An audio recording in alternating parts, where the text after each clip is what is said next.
nous allons aujourd'hui vous parler de l'ESCA en espérant vous apporter quelques nouvelles connaissances sur les recherches que nous avons conduites dans le cadre d'un projet financé par le Plan national du dépérissement, le projet Physiopathe, dont l'objectif général était d'étudier les mécanismes sous-jacents au dépérissement, notamment en conditions de sécheresse et et lors de l'expression des maladies du bois. Donc, dans ce projet, on a eu pour vision le dépérissement comme un processus long dû à un ensemble de facteurs, des facteurs liés à la plante, bien sûr, son fonctionnement physiologique, mais aussi liés à de nombreux agents pathogènes et aux conditions environnementales. On a eu deux axes de recherche dans ce projet. Le premier était d'étudier le rôle de l'anatomie du système vasculaire, donc par exemple la taille des vaisseaux transportant la sève, dans la sensibilité de la vigne aux pathogènes du bois et à la sécheresse. Et vous trouverez les résultats de cet axe présentés dans la fiche technique qui est téléchargeable sur l'outil du webinaire.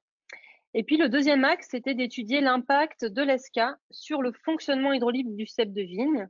Et c'était le cœur du sujet de thèse de Giovanni Bortolani qui est avec nous aujourd'hui et qui va donc nous présenter ses résultats de thèse. Et tout d'abord, Thomas va nous introduire ce que l'on sait de l'ESCA aujourd'hui, en tout cas comment on peut l'observer au vignoble.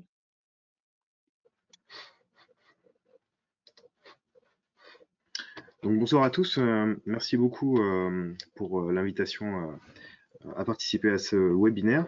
Donc on va vous faire une petite présentation sur déjà les éléments qui... ouais, je vais juste essayer de passer la slide. Sur les éléments dont on dispose sur cette maladie qui est complexe et qui impacte fortement nos vignobles. Donc l'ESCA... Ah, c'est revenu en arrière. Voilà, super. Bon, j'ai le contrôle. Donc l'ESCA, ça a tout d'abord en fait une symptomatologie au niveau des feuilles. On voit cette bordure du limbe qui se dessèche avec différentes colorations en fonction des cépages. Donc c'est plutôt jaune sur les cépages blancs et rouge sur les cépages noirs. Donc on a aussi des symptômes sur B, donc tout simplement des dessèchements plus ou moins complets avec un arrêt du processus de maturation. Donc on a des baies qui n'arrivent pas à complète maturité. Michael Jourde a d'ailleurs fait des papiers à ce sujet sur l'impact de tant de pourcentage de baies avec de l'ESCA dans la vendange qui occasionne des côtés herbacés et puis des tanins très astringents. Donc on a aussi la présence d'une bande brune qui se développe sous la dernière écorce, au niveau du pied. Et ensuite, donc, en termes de nécrose interne, on a donc du bois nécrosé dans le tronc. Vous pouvez imaginer à droite sur l'image, donc on a une plaie de taille plutôt circulaire ici, et en dessous du bois spongieux qu'on appelle l'amadou. C'est très caractéristique, il suffit de mettre son doigt dedans pour voir comme c'est vraiment du bois absolument déstructuré.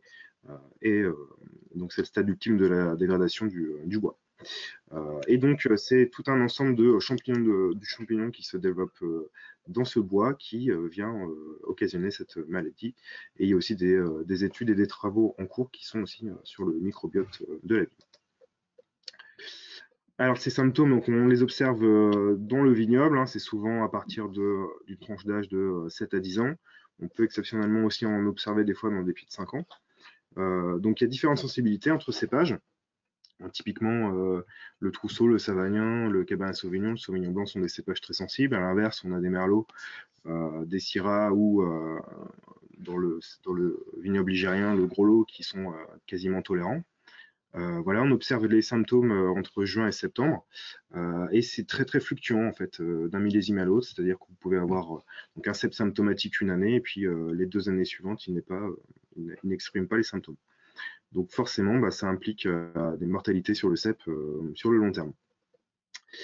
Donc ces nécroses dans le tronc, donc on les observe. Donc c'est observé donc sur la majorité des ceps à feuillage sain ou malade aussi. Donc c'est-à-dire vous pouvez très bien avoir un feuillage qui est asymptomatique, mais on peut trouver des nécroses, beaucoup de nécroses même au sein du cep. Donc là, on peut voir qu'il y a vraiment une grande diversité de symptômes foliaires, hein, et c'est vraiment quelque chose de évolutif en fonction du stade phénologique de la vigne. Donc là, vous pouvez observer donc, des photos de Pascal Lecomte qui ont été donc, prises au même endroit sur différents pas de temps. Le symptôme sur B, donc, sur la photo de droite, donc, avec des baies complètement desséchées et, pas de qualité œnologique pour faire des grands vins. Donc sur le seau de droite, on observe ici donc la bande brune sur la photo du milieu et avec une coloration à la floxine. Donc tous les vaisseaux fonctionnels sont roses, alors qu'on peut bien voir que la bande brune, elle, n'est pas du tout en fait des vaisseaux conducteurs de sève. Et donc les différentes nécroses, alors là c'est vraiment une photo très intéressante. On observe donc ces nécroses de façon centrale sur cette photo, centrale, et sur la photo de droite, on est plutôt sur une nécrose sectorielle. À noter, donc, vous trouvez en position centrale, c'est cet amadou, et qui est délimité par un petit liseré noir, hein, donc c'est vraiment la zone de réaction de la plante, qui sont des tissus fonctionnels, mais imprégnés en fait, de molécules de type stibène, qui en fait qui ont une action fongicide, on va dire, fongicide naturel, de la plante sur l'amadou. Voilà. Et ce qui est vraiment très intéressant, c'est que des publications qui nous viennent de Suisse, hein, de l'équipe de Valérie Hofstetter, a montré aussi qu'on pouvait très bien avoir une grande diversité de champignons, mais que quand on compare un sepsin asymptomatique, on va dire, donc là la plante est verte et n'a pas de symptômes sur son feuillage, comparé à un cep symptomatique qui a des tigrures, des feuilles tigrées, il n'y a vraiment pas beaucoup de différence en fait entre ces deux compositions en champignons. Voilà. Et donc là, je vais donner le contrôle du coup à Chloé pour prendre la suite. Alors, pour les différentes hypothèses qui permettent d'expliquer l'expression des symptômes foliaires, donc on parle bien d'hypothèses et en faisant une petite synthèse de la littérature, on se rend compte que les hypothèses sont les mêmes qui ont été proposées dans les années 2000 et dans les années 2020, donc très récemment. La première hypothèse qui est avancée pour expliquer cette expression de symptômes typique de l'ESCA serait la production de toxines par des champignons ou la production de molécules signales produites par la plante elle-même qui s'accumuleraient dans les feuilles et entraîneraient la dégénérescence des tissus et cet aspect tigré très caractéristique. La seconde hypothèse, alors pour la diapo suivante, voilà, super. La seconde hypothèse est une hypothèse dans laquelle il y aurait une réduction de la conductivité de l'eau dans la plante, ce qui serait à l'origine de l'expression des symptômes. Et cette réduction de la conductivité de l'eau pourrait être causée par différents facteurs. La présence de champignons dans les vaisseaux par obstruction directe, comme par exemple cela a été montré dans différentes maladies, notamment liées à des bactéries. La formation de tylose et de gel, qui sont des occlusions produites par la plante elle-même. C'est une réaction de défense de la plante qui va boucher, obstruer ces vaisseaux pour empêcher, par exemple, la progression de champignons dans les vaisseaux. Et enfin, la cavitation des vaisseaux, c'est-à-dire la rupture de la colonne d'eau et l'introduction de bulles d'air. Donc, des vaisseaux cavités sont des vaisseaux remplis d'air. Et donc, ces trois sortes de rupture hydraulique dans la plante entraînerait une réduction de la conductivité de l'eau et pourrait jouer un rôle clé dans l'expression des symptômes. Et le troisième facteur à prendre en compte sont les conditions environnementales, bien sûr, notamment les sécheresses, mais aussi la température, etc. Et ce sont ces deux dernières hypothèses que nous avons testées cette année. Alors, la diapo suivante. Merci beaucoup. Donc, ces deux dernières hypothèses, tout ce qui est lié à la conduction de l'eau, finalement, que nous avons testé dans le projet Physiopathe et dont nous allons vous présenter les résultats aujourd'hui. Et donc, c'était le travail de thèse de Giovanni Bortolami, qui est docteur maintenant depuis quelques jours et qui va vous présenter son travail. Je te laisse la parole, Giovanni. Merci. Alors moi, je vais vous présenter la partie résultats dans cette présentation.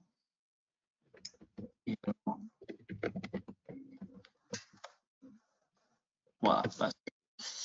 Et donc, en fait, tout d'abord, je vais un peu vous introduire le transport de l'eau et la perte des conductions en cas de sécheresse. Mais donc, il faut savoir que l'eau, elle est transportée de façon ascendante, donc du bas vers le haut, par une différence de potentiel entre le sol et l'air. Et donc, c'est cette différence de potentiel qui permet à l'eau d'être absorbée par les racines, rentrer à l'intérieur du xylème, être transportée au niveau du tronc et des tiges et à la fin sortir au niveau des feuilles. Donc, on a un gradient de potentiel hydrique tout au long de la plante qui il permet à l'eau d'être transportée, donc la sève brute qui peut être transportée jusqu'aux feuilles.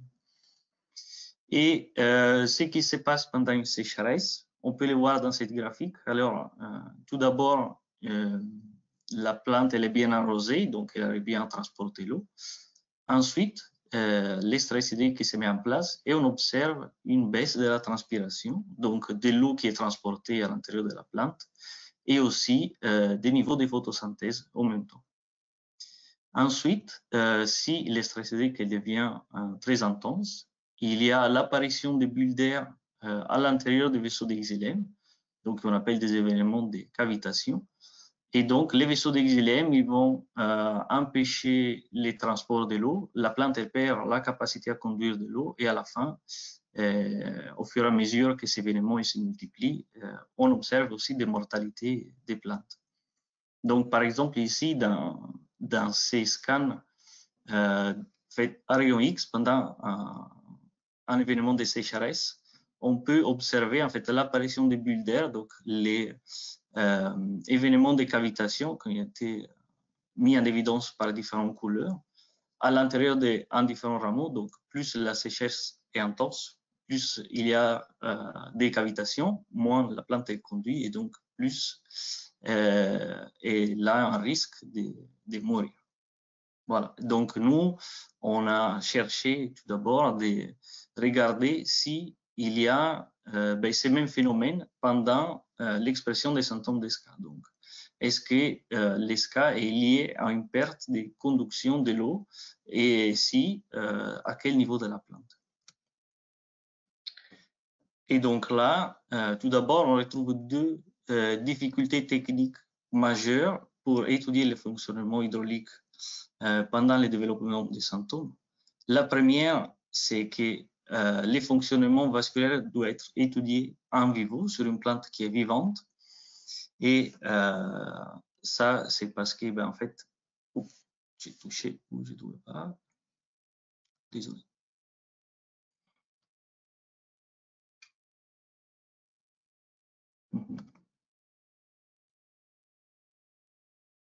Voilà.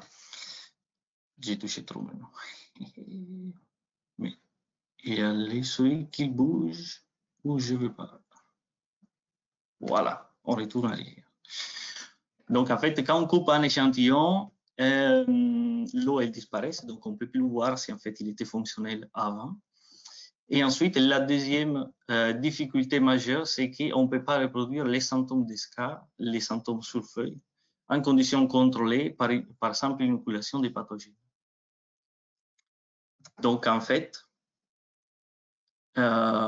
pour ces derniers problèmes, on n'a pas inoculé des champignons, mais on a directement arraché des plantes âgées dans un vignoble expérimental à l'INRA de Bordeaux. Et du coup, on a pu avoir des plantes qui avaient déjà exprimé avant des symptômes d'ESCA en conditions contrôlées. Et donc, avoir des symptômes d'ESCA en serre et donc pouvoir les déplacer à différents labos, faire des manips de sécheresse, regarder en conditions contrôlées ces symptômes. Voilà, donc on s'est posé trois questions principales. Donc la première, quel est l'impact de l'ESCA sur le fonctionnement hydraulique? Donc est-ce qu'une plante qui exprime des symptômes arrive à bien conduire l'eau?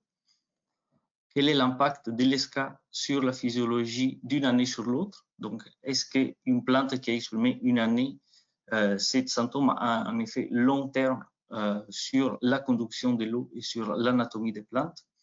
Et à la fin, comment l'ESCA et la sécheresse interagissent. Donc, tout d'abord, pour la première question, on a donc amené nos plantes en pot jusqu'au synchrotron à Paris pour faire des scans en rayon X et regarder de façon en vivo, donc sur une plante vivante, si l'expression des symptômes était liée à une perte de conduction de l'eau. Donc, on a fait des scans à différents niveaux. Tout d'abord, sur les nervures principales des feuilles. Donc, ici, vous voyez la nervure et voilà, les limbes qui commencent à partir sur les côtés. Sur les pétioles et enfin aussi sur les tiges. Donc, on immerge des tiges symptomatiques et aussi contrôle dans des ioxols. Cet ioxol est transpiré par la plante et apparaissent blancs au rayon X. Donc, en fait, dans ces scans, vous pouvez voir que toute la partie blanche sont des vaisseaux qui fonctionnent et qui transportent de la sève. Et tous les vaisseaux qui ne fonctionnent pas, donc on retourne sur l'autre parce qu'on le voit mieux. On a une partie qui conduit, qui est blanche, et une partie qui ne conduit pas, qui reste grise ou qui devient noire quand il y a de l'air à son intérieur. Et donc, en fait, tout d'abord, on a pu observer que l'ESCA est lié à une perte de conduction par des occlusions.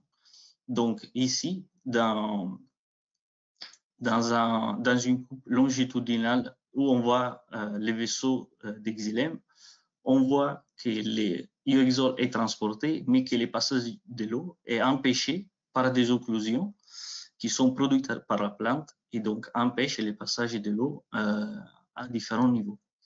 Sur une coupe au microscope, on voit très bien qu'en fait, ce sont les cellules qui sont tout autour des vaisseaux d'exilème qui vont empêcher à l'eau de passer et donc entraîner une perte de conductivité quand il y a un symptôme d'ESCA. Quand on quantifie toutes ces occlusions, on regarde la perte de conductivité hydraulique dans chaque échantillon qu'on a scanné. Et là, on a pu observer qu'en fait, sur feuille, que ce soit sur nervures ou pétioles, il y a des pourcentages de pertes de conductivité très importants qui est aussi présent sur tige. Un peu moins important, mais dans tous les cas, toujours présent.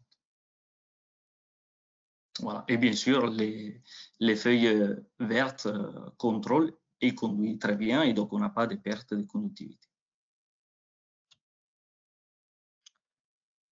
Et donc, ça, c'était la première question qu'on s'est posée. Et après, on est passé sur la deuxième. Quel est l'effet long terme? Donc, est-ce qu'une plante qui apparaît asymptomatique une année, mais qui a eu des symptômes avant, est différente d'une plante qui n'exprime jamais des symptômes?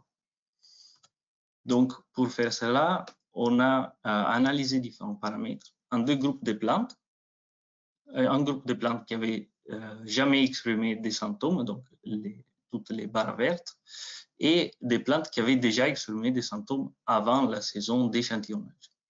Et donc là, on a pu mettre en évidence en fait qu'il n'y a pas très peu ou pas d'effet des symptômes long terme sur la conductivité de l'eau, sur l'anatomie du xylème, donc la taille des vaisseaux, ou sur la quantité des pathologies vasculaires au niveau du tronc. Donc en fait, on a un effet très fort du symptôme sur l'année d'expression, donc une plante qui est symptomatique, elle n'arrive pas bien à conduire de l'eau, mais une fois que la plante est capable de faire des tiges asymptomatiques l'année suivante, elle reprend la capacité à conduire de l'eau et on ne voit pas d'effet significatif long terme des symptômes d'ESCA. Et donc là, on arrive à la troisième question, que c'est comment l'ESCA et la sécheresse interagissent. Et donc, pour cela, on a changé de régime hydrique à une partie des plantes. Donc ici, vous pouvez voir qu'il y a une partie des plantes pendant 2 saisons qui a été bien arrosée. On a bien distingué s'ils avaient avant exprimé ou pas des symptômes d'ESCA, et toute une partie des plantes auxquelles on a changé les régimes d'arrosage. Et donc ici, on a un graphique qui nous indique les potentiels hydriques de base, et donc c'est une mesure qui nous indique à quel niveau de sécheresse on est en train d'étudier les plantes. Et donc, on a une différence très forte sur les plantes jaunes, qui donc sont celles qui étaient en stress hydrique. Et donc, pour reprendre les graphiques du début, ben, on est dans une sécheresse qui est assez intense parce que l'arrêt de transpiration est assez fort à ce niveau, mais il n'y a pas de cavitation, pas de présence de bulles d'air. Et donc, même si la sécheresse elle est intense, on n'est pas à des niveaux mortels. Voilà. Et là, ben, on s'est aperçu qu'en fait, toutes les plantes en condition de sécheresse, et ils n'ont pas exprimé des symptômes pendant les deux saisons d'expérimentation. Et donc, un effet très fort de la sécheresse sur l'expression des symptômes d'ESCA, vu qu'aucune plante à ces niveaux de sécheresse, elle exprime des symptômes.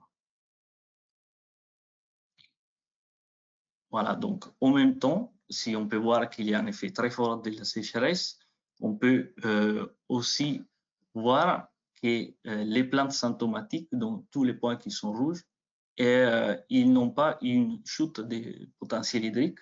Donc, en gros, ça veut dire que l'ESCA, il n'entraîne pas un effet sécheresse sur les plantes qui sont en train d'exprimer. Donc, nous, on peut en conclure que les mécanismes qui sont sous-jacents à l'expression des symptômes ou de l'ESCA, ils sont différents et qu'en fait, on est en train de regarder des stress qui agissent différemment sur la physiologie des plantes et donc que l'ESCA, il n'entraîne pas un effet sécheresse, voilà, sur les plantes qui sont en train d'exprimer les symptômes. Donc, pour résumer un peu tout ça, pour la première question, quel est l'impact de l'ESCA sur le fonctionnement hydraulique? Eh bien, il y a un impact de l'ESCA sur la conduction de l'eau, vu qu'on observe une perte de conduction de l'eau pendant l'expression des symptômes, qui est causée par des occlusions, pas par des bulles d'air, et les feuilles avec un impact plus important sur feuilles que sur tige. Pour la deuxième question, quel est l'impact de l'ESCA sur la physiologie de la vigne d'une année sur l'autre? Eh bien, on a observé qu'il n'y a pas d'effet long terme significatif sur la conductivité hydraulique, l'anatomie ou la quantité de champignons. Donc, un effet moindre sur le long terme. Pour la dernière question, interaction sécheresse-ESCA, ben, on a mis bien en évidence que dans nos conditions, la sécheresse intense va supprimer l'expression des symptômes d'ESCA et que, d'un autre côté, l'ESCA ne produit pas un effet sécheresse chez les plantes symptomatiques. Pour rebondir un peu sur cet effet sécheresse qui n'existe pas chez les plantes symptomatiques. Ah non, j'avais oublié une diapo. Pour les différentes applications, ben, tout d'abord, on voulait mettre en évidence que la physiologie des vignes et la compréhension de la physiologie des vignes est primordiale dans la compréhension de l'ESCA. Et que toutes les mesures qu'on a faites sur la conduction de l'eau, ben, ils nous permettent d'avancer dans la compréhension de ces phénomènes. Et que, un deuxième point, que la réserve en eau influence fortement l'expression des symptômes d'ESCA, comme vous avez pu voir. Et enfin, voilà où je voulais arriver, que la présence d'une repousse verte pourrait adoucir les effets néfastes des symptômes foliaires. Donc là, on a mis des photos. Voilà, vous voyez ici à gauche des plantes qui sont en sécheresse. Donc, en fait, les rameaux, ils ont eu le temps de pousser. Après, on a changé de régime hydrique et ils ont complètement arrêté de pousser. Bon, il y a eu quelques feuilles perdues pour les échantillonnages qu'on fait pour toutes les différentes expériences. Par contre, une plante qui est symptomatique, elle n'arrête pas de pousser. Donc, en fait, une fois qu'on observe les symptômes, comme ici, il y a un nouveau rameau vert qui est repoussé en eau. Et donc, ça qui d'un côté, il nous dit que la plante, elle arrête pas de pousser pendant l'ESCA, elle peut nous indiquer qu'en fait, elle pourrait adoucir les effets du symptôme parce que sur plusieurs paramètres, comme par exemple la mise en réserve du carbone, cette repousse verte a pu en fait rétablir, comme sur des plantes de contrôle, les réserves carbonées. Voilà. Et donc là, je pense que c'était la dernière. Et merci aux intervenants qui ont bien introduit le sujet. Et maintenant, place aux questions. Alors, n'hésitez pas à poser toutes vos questions au sujet de la physiologie de l'ESK dans le chat, juste sur votre droite. Est-ce que j'ai une question qui apparaît? Alors, j'ai une question. Bonjour, on dit toujours que la sécheresse est responsable des nombreux cèpes atteints d'ESK que l'on voit au vignoble après une longue période sans eau. C'est faux? Serait-ce faux? Après une période, pardon? Pardon, après une longue période sans eau, quoi, une sécheresse estivale. Oui. Mais nos résultats, ils montrent le contraire.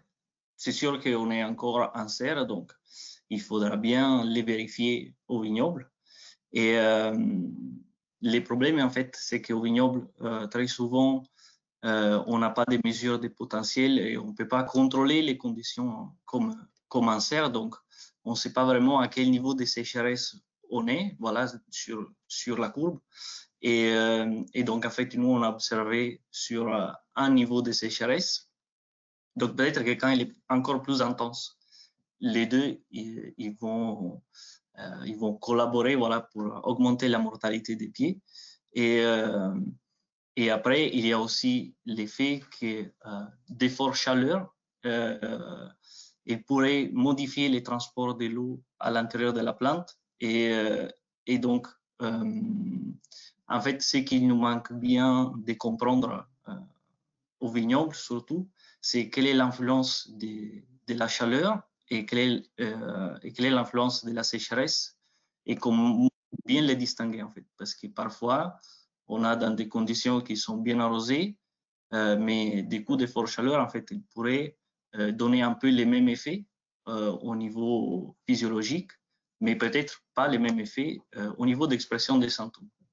Et donc, il nous manque un peu d'éléments au champ, mais pour l'instant, nous, on voit qu'au moins une sécheresse assez intense et longue empêche le développement de ces symptômes. Ok, alors une question en attendant vos questions. Quelle est la suite, Chloé et Giovanni, quelle est la suite de vos projets de recherche? Qu'est-ce qui fait suite du coup à Physiopathe et au projet financé par le PNDV? Alors, on a obtenu un nouveau projet qui s'appelle Escapade, dans lequel il y a un volet sur la physiologie de l'ESCA, où on va continuer à travailler sur des dispositifs expérimentaux avec des plantes en pot également, afin de tester, de mieux caractériser l'impact du stress hydrique sur la physiologie de la plante au cours du développement de l'ESCA. Par exemple, on pourrait imaginer avoir des sécheresses de différentes intensités ou à différents moments de la phénologie de la plante. Et nous étudierons également d'autres stress environnementaux ou plutôt d'autres conditions environnementales, notamment différentes conditions de fertilisation. Donc voilà, ça c'est pour la suite directe de nos projets en physiologie. Très bien, merci.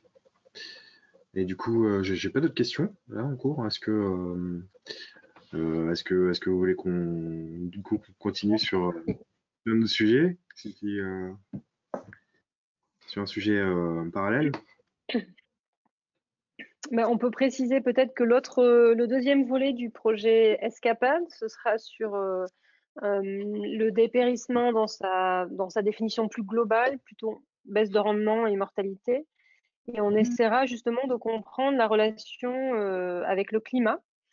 Comme l'a dit Giovanni, la boîte noire manquante pour comprendre le lien avec le climat, c'est l'état physiologique de la plante, notamment cette mesure de potentiel hydrique ou alors la quantité l'ouverture stomatique, par exemple, des plantes. Et nous essaierons de faire le lien entre l'expression des symptômes, les conditions climatiques et les seuils physiologiques, l'état physiologique de la plante au champ. Ça, c'est des travaux qu'on essaye de développer pour justement clarifier ce qu'on observe en conditions contrôlées et ce que les viticulteurs observent au vignoble au cours des saisons. Alors, il y a quelques questions qui arrivent. Alors, du coup, j'ai une question là. Donc, bonjour. Pendant combien d'années de suite avez-vous observé et répété ces expérimentations? Merci.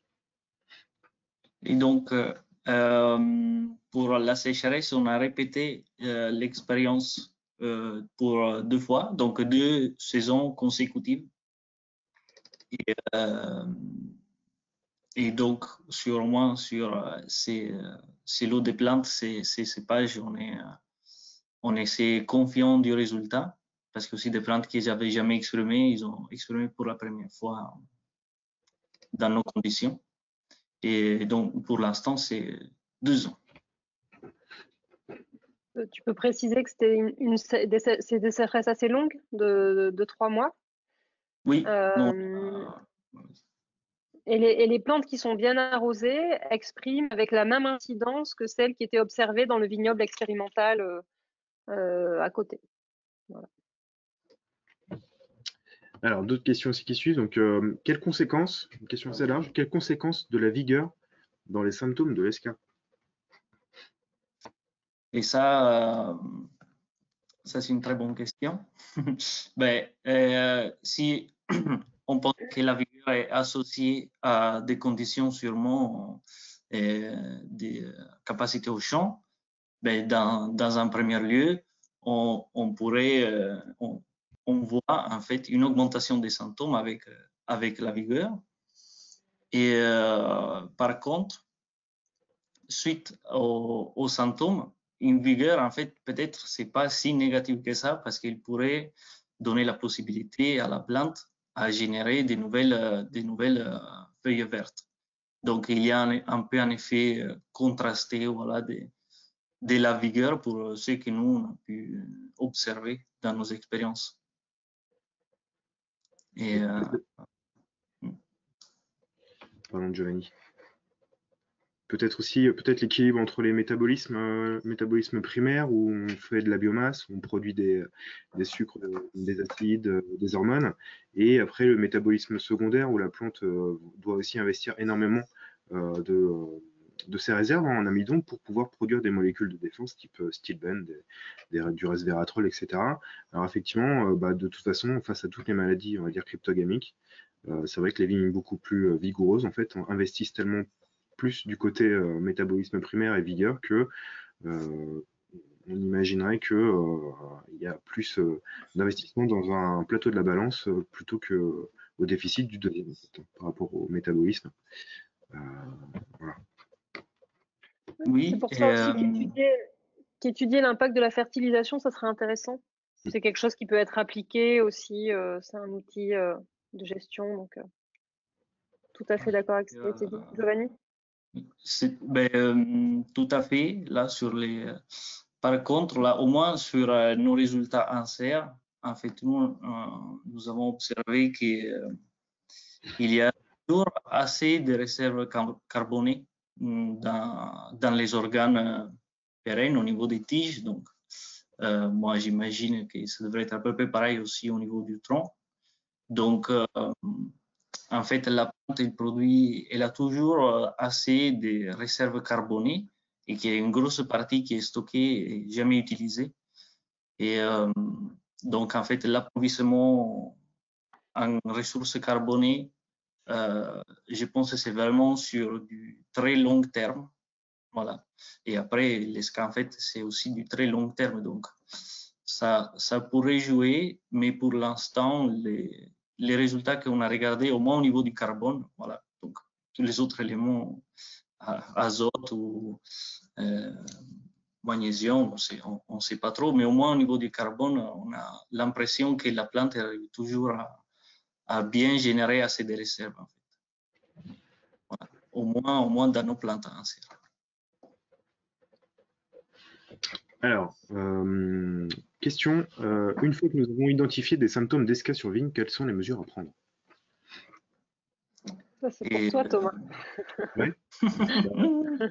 Une réponse. Une fois que les symptômes arrivent dans la parcelle, c'est vrai que l'approche qu'on a pu avoir dans les groupes mi-vigne, donc un projet où on a co-construit avec les vignerons directement une méthodologie en fait de lutte contre l'ESCA.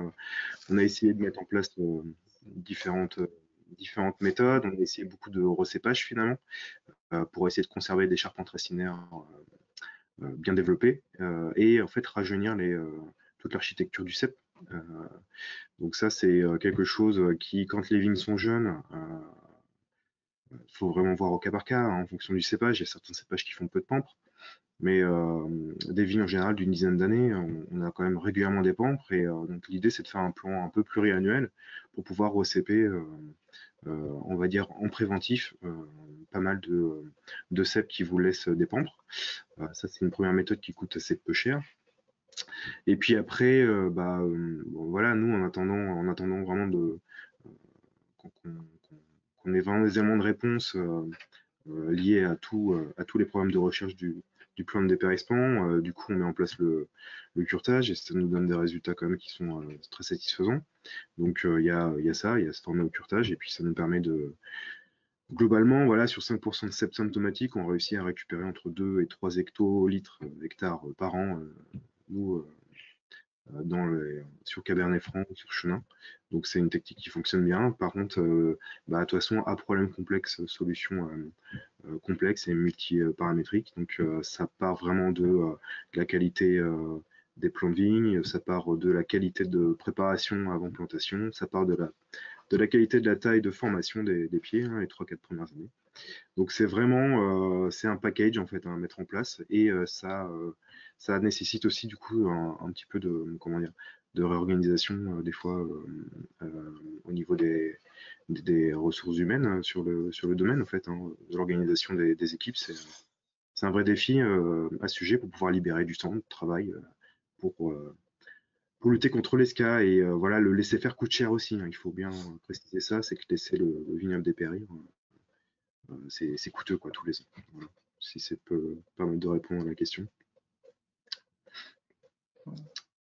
Et moi, si je peux rajouter, en fait, l'effet qu'on ne connaît pas trop, c'est cette repousse, au moins sur l'année d'expression, parce que là, ces techniques mutualisées, ça a l'air de bien fonctionner sur les saisons suivantes. Et nous, on a pu observer cette nouvelle repousse sur les hauts des tiges.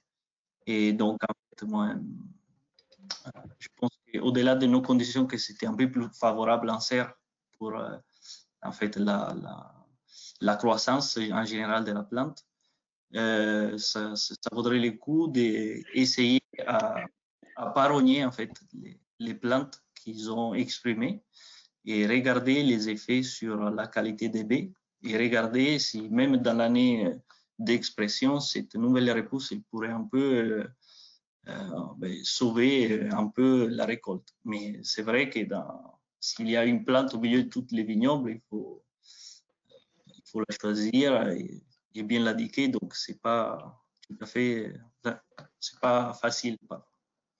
Mais ça vaudrait le coup d'essayer à regarder. En fait. Alors, une question sur le. Est-ce qu'on peut réexpliquer en fait le rapport entre mise en réserve en carbone et l'ESCA qu'on a pu faire en fin de présentation? Et, du coup, ça c'est une partie des résultats que je n'ai pas présenté ici. On a regardé les éléments carbonés, la mise en réserve au niveau des différents organes, sur des plantes symptomatiques, sur des plantes en sécheresse et bien sûr des plantes de contrôle. Et du coup, au niveau des réserves en amidon à l'hiver, donc sur les bois qui est taillé, on n'a pas vu d'effet de l'ESCA sur les réserves carbonées et de la sécheresse non plus, en fait, au moins au niveau des organes pérennes. Et donc, notre théorie, c'est qu'en fait, il y a un changement pendant l'expression des symptômes. Il y a un changement de métabolisme vers, on imagine bien, des produits de défense. Donc, il y a un changement pendant l'expression des symptômes, mais en fait, à la fin, les niveaux de mise en réserve ne changent pas si la plante a exprimé les symptômes ou pas. Donc, on croit que ce n'est pas en fait la réserve les problèmes finaux qui amènent à la mort ou à la perte de production. Merci Giovanni. Alors, on a d'autres. Les symptômes d'ESCA apparaissent avec les chaleurs. Quel peut être le rôle de l'élévation des températures en été? Et ben, du coup, nous, on a vu que si la plante est bien arrosée, elle exprime des symptômes. Et donc, on met en évidence en fait que les flux hydriques, quand c'est réduit, et empêche l'expression des symptômes. Et donc, en fait, un coup de chaleur, il pourrait augmenter ces flux d'eau et donc augmenter les risques d'expression des symptômes. Et donc, nous, on pense bien que la chaleur, elle pourrait augmenter les risques des symptômes, mais ça reste encore une théorie.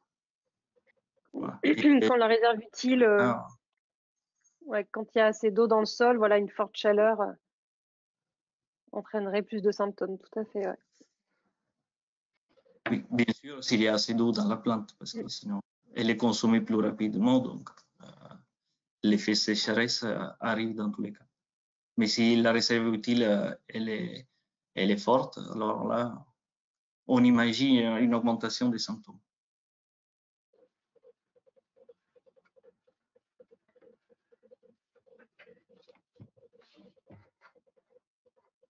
Ok, je vais prendre la suite des questions pour changer un peu d'intervenant. J'avais une question sur les. Alors, un instant. Voilà. Sur les différences de réaction des cèpes à exprimer l'ESCA, est-ce qu'on observe des différences en fonction des types de sol? Est-ce que si le sol est plus ou moins argileux, on a des réactions des cèpes qui sont différentes en fonction de l'ESCA ou c'est pas du tout des choses que vous avez observées pour l'instant? Et, ben, du coup, nous, on a, dans nos conditions, on a des plantes qui sont en pot, donc on a seulement un type de sol, et ça, je pense que c'est la limite majeure de nos études, en fait. Et la question est très pertinente parce que un type de sol différent entraîne un type de sécheresse complètement différente. Donc, les conséquences physiologiques, ils ne sont pas pareils si la sécheresse est douce. Donc, on imagine que s'il y a un sol plus argileux, la réserve est plus forte et donc la sécheresse s'est mise en place de façon un peu plus douce. Et dans un sol très aéré, voilà, la réserve est moins importante, donc la sécheresse est plus rapide et la conséquence, donc, elle pourrait être très différente. Mais pour l'instant, on ne sait pas trop. Mais moi, je pense que c'est très important. C'est important presque comme le cépage, à mon avis, mais à voir.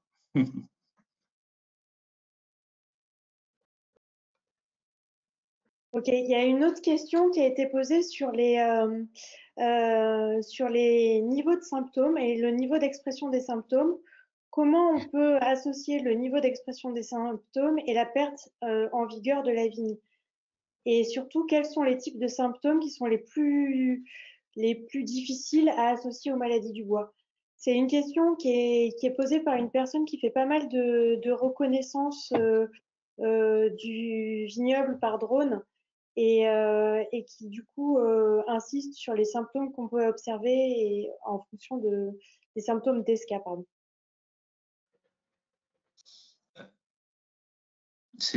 Pour moi Je ou peux Thomas? reposer la question mieux si. Thomas, après, moi j'essaie de commencer à voir si tu as d'autres éléments au champ.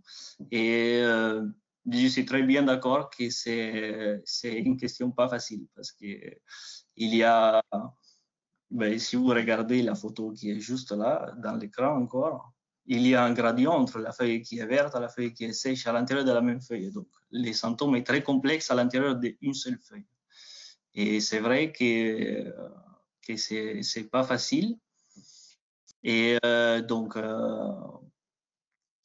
j'imagine que les modèles avec des photos, ils galèrent un peu. Et après, nous, on a observé une perte du signal de fluorescence. Même sur la partie qui est un peu plus claire, voilà, de la feuille. Donc peut-être aller vers sur ces longueurs d'onde-là, ça pourrait être une idée, mais j'imagine que c'est pas facile. Et oui, c'est pas facile. Thomas, je ne sais pas qu'est-ce qu'il veut dire. Mais le lien avec la vigueur, j'ai pas très bien compris là. Tu peux redire la question peut-être, Caroline? La question c'était est-ce que on a un niveau d'expression des symptômes qui est différent en fonction de la perte en vigueur de la vigne? Est-ce qu'on a des symptômes différents si la vigne est plus ou moins vigoureuse et au fur et à mesure qu'elle perd Je en sais vigueur? pas, c'est difficile de répondre à cette question en termes de forme des symptômes. Je dirais pas forcément. Nous, ce qu'on a observé, c'est une grande diversité, ne serait-ce qu'au sein d'une seule plante. Si on commence à regarder feuille par feuille, il y a une diversité immense de ces symptômes. Ils évoluent dans le temps également. Ils passent un peu par toutes les stades de couleur ou de dessèchement. Donc, je pense que c'est difficile de l'associer à une vigueur, à moins de faire une étude très fine de chaque tige. Mais je pense que ce qu'il faut retenir, c'est vraiment la diversité de ces symptômes, y compris au sein d'une plante. Et c'est ce qui rend les notations difficiles. Donc, j'imagine l'analyse par drone également difficile. Il y a forcément un taux d'imprécision à prendre en compte. Et c'est également très divers selon les cépages. On a des parcelles multicépages à l'INRA de Bordeaux sur lesquelles il est difficile de noter avec la diversité d'expression. Donc voilà, beaucoup d'images pour apprendre au logiciel à reconnaître.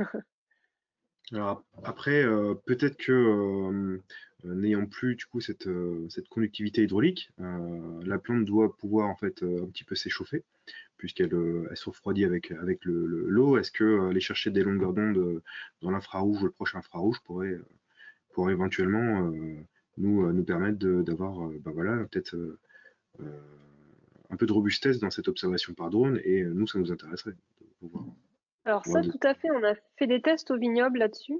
Et il y a bien des différences, effectivement, de température des plantes. Donc ça, c'est une piste qui peut être intéressante. Après, c'est une fois que c'est visible, en fait. Donc, est-ce que ça serait différent sur des symptômes qui ne seraient pas des maladies du bois? Si on voulait les différencier par analyse d'image, ça serait à tester. Alors, une question. Bonjour, pour le cas des portographes qui n'expriment pas de symptômes foliaires, est-il possible de détecter la présence de maladies du bois sur vigne mère autrement que de façon destructive par l'observation de nécrose ou amadou dans le bois? Pour les porte-greffes, une fois la plante greffée? Ou dans des plantations spécifique. pas précisé. Peut-être ou en C'est Wingmer vrai que le porte-greffe est peu atteint. En tout cas, les nécroses sont surtout présentes sur les bras et descendent vers le tronc. Ça part surtout des plaies de taille. C'est pour ça d'ailleurs qu'on propose souvent le surgreffage, parce qu'on a des porte-greffes assez sains. Alors, je ne sais pas qu'apporter en plus comme précision. En fait, moi, je pense qu'il y a beaucoup de choses qu'on ne sait pas sur le porte-greffe parce que les nécroses sont surtout liées à la taille et donc la partie racinaire, elle est pas taillée. Et donc, ça pourrait être juste qu'en fait, la résistance de la partie racinaire, elle n'est pas donnée par un fait génétique, mais plutôt sur l'effet que c'est pas là où on taille, mais on ne sait pas en fait. C'est vrai qu'on a souvent des différences génétiques en fonction des porte-greffes. Sur du greffage, typiquement, c'est vrai que sur du fercal, on a, malgré des fois le fait de passer d'un entre-nœud à un autre, dans ce porte-greffe, on a quand même souvent des nécroses de l'amadou qui peut traverser facilement, tandis que d'autres, comme du rupestris ou du riparia, c'est beaucoup plus cloisonné. Alors voilà, c'est vrai qu'il doit y avoir une sensibilité différente sur le porte-greffe. Mais j'ai l'impression que c'est sur Wingmer, alors du coup, c'est une question qui est un petit peu complexe, effectivement, la conduite de Wingmer peut-être en tête de saule. Est-ce que ça pourrait être. Est-ce qu'il ne faudrait pas conduire peut-être différemment aussi les Wingmer pour essayer d'avoir le moins de bois possible de manière interne au Wingmer de porte-greffe, peut-être? C'est une question qui serait intéressante à creuser. Je vous propose qu'on passe sur une autre question. On a pas mal parlé de la sécheresse et il y a une question sur l'excès d'eau. Est-ce que vous avez observé des symptômes liés à un excès d'eau, notamment comme on peut l'avoir des fois en début de saison? Est-ce que ça fait partie de vos recherches ou vous êtes plutôt resté sur le déficit hydrique? Ça fait partie des recherches futures. Donc, pour l'instant, on est resté sur le déficit hydrique. Et on n'a pas regardé ça, mais c'est très lié en fait à la même idée de la chaleur. Plus on a une plante qui pourrait transporter de l'eau, plus on pourrait obtenir des symptômes. Mais ça reste à prouver.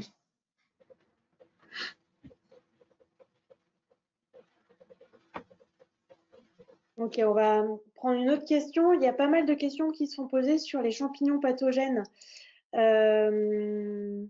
Est-ce que, je vais vous faire un condensé de questions.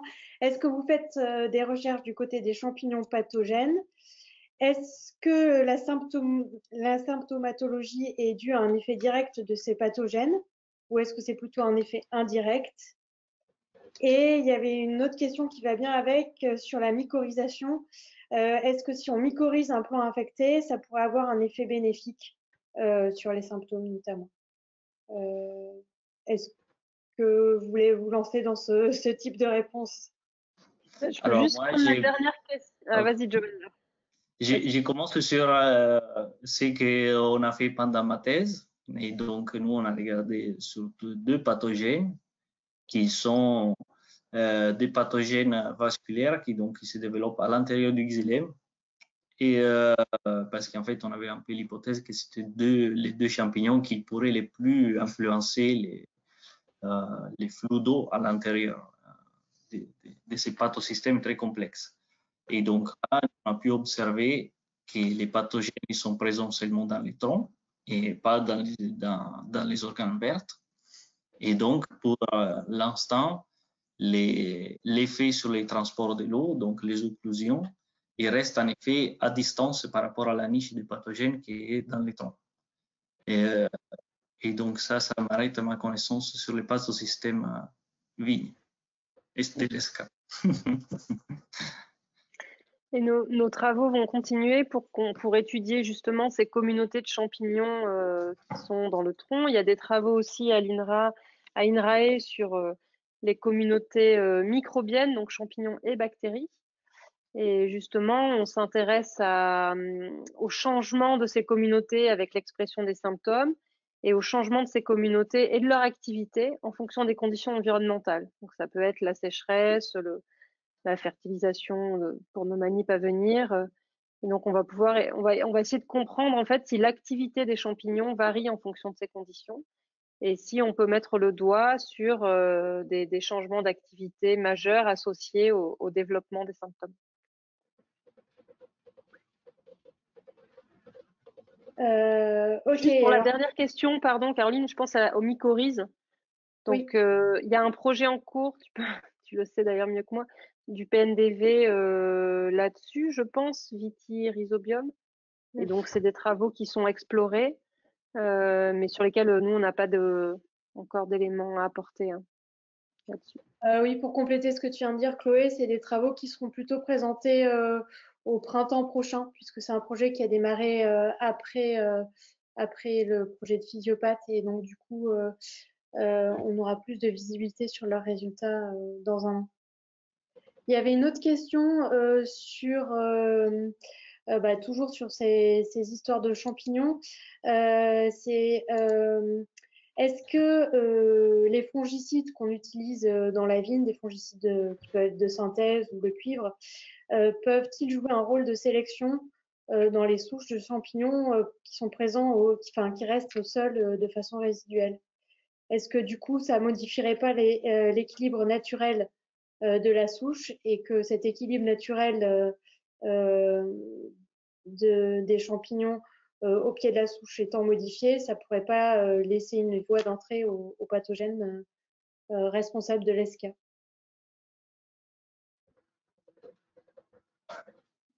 Une très bonne question à laquelle je n'ai pas de réponse pour ma part.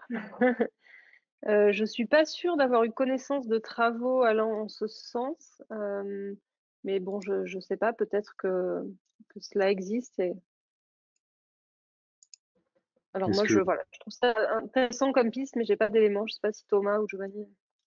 Mais ouais, non, on est un peu sec à ce sujet. Je pense que dans ce cas-là, si on retourne un peu la question, ça voudrait dire que les endroits où il y a beaucoup de cuivre, peut-être dans les sols accumulés depuis des années, auraient du coup beaucoup plus de symptômes d'ESCA. Il faudrait faire une étude nationale à ce sujet. Où est-ce qu'on a mis du cuivre depuis on a des charges en milligrammes par kilo de terre très élevées. Est-ce qu'il y a plus d'ESCA? Ça peut être éventuellement une réponse à la question partielle, en tout cas, de manière indirecte. Après, bon, j'ai la carte un peu des charges en cuivre dans les sols viticoles en France. Je vois à peu près. Je pense pas qu'il y ait beaucoup plus de symptômes d'ESCA dans ces endroits-là où on a tous les bassins viticoles les plus, on va dire entre guillemets ancestraux, sont pas plus touchés de manière très localisée à ce sujet. Mais en tout cas, c'est une question qui mérite quand même de creuser, d'être creusée. Ouais. Je voulais juste revenir peut-être aux champignons. Ça pourrait être aussi intéressant de replacer Fomitiphoria mediterranea, c'est quand même un champignon qui est ubiquiste, hein, vous le trouvez partout. Hein. Vous vous promenez en forêt, vous trouvez du Fomitiphoria dans des vieilles souches. Donc il y a quand même le fait que ce ne soit pas non plus absolument, en tout cas ce genre, cette espèce de champignon n'est pas complètement inféodé à la plante. Hein. C'est-à-dire qu'il est là un peu comme un opportuniste. Il y a du bois qui est déjà mort à dégrader. Il y a une relation nutritive intéressante. Et du coup, le champignon, il est là. Peut-être que on peut quand même remettre aussi le fait que des spores de champignons, il y en a beaucoup dans les vignes, il y en a énormément. Donc, il y a toujours, le stock de fongiques, on va dire, est toujours optimum, quoi. Ok, je vous propose de prendre cette dernière question puisque l'heure tourne et on est bientôt arrivé à l'issue de notre webinaire. Y a-t-il des projets de recherche sur les mécanismes d'occlusion des vaisseaux et notamment les mécanismes de signaux et de défense de la plante? Oui, enfin c'est ce qu'on disait tout à l'heure. On va continuer nos travaux dans ce sens avec le programme Escapade pour mieux comprendre les facteurs qui peuvent entraîner la production de ces occlusions et aussi pour mieux comprendre l'impact de ces occlusions sur le fonctionnement de la plante, sur le long terme. Donc ça, c'est des travaux qu'on va poursuivre à l'INRA, à l'INRAE. Donc tout à fait. Parfait. Thomas, est-ce que tu as une dernière question à poser à Giovanni ou Chloé? Un dernier. On en a plein des questions. C'est vrai que les vignerons nous posent beaucoup de questions et puis on suit avec attention les résultats des différents projets, les physiopathes et tous les projets de recherche qui ont été financés par le plan de dépérissement. Et c'est vrai que l'échange avec les chercheurs est quand même très important parce qu'on fait quand même on fait tout ce bloc pour faire avancer les choses, hein, que ce soit de la parcelle de la serre où tout est contrôlé jusqu'aux nouvelles plantations pour la suite. Donc, mais de toute façon, on ne sera pas en reste pour échanger avec Chloé et Giovanni. Je profite, je fais un peu de pub. On va faire un événement, donc une journée de restitution des différents résultats de MIV en Vallée de la Loire fin octobre 2021 où on espère que Chloé pourra venir nous présenter ses résultats et puis ses projets de recherche.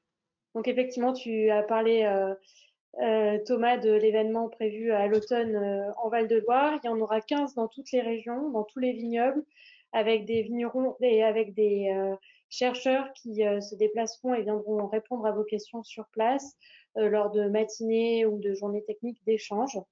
D'ici là, on a encore prévu d'autres webinaires pour essayer de transmettre au maximum les résultats et les questions qu'on se pose au sein du plan dépérissement.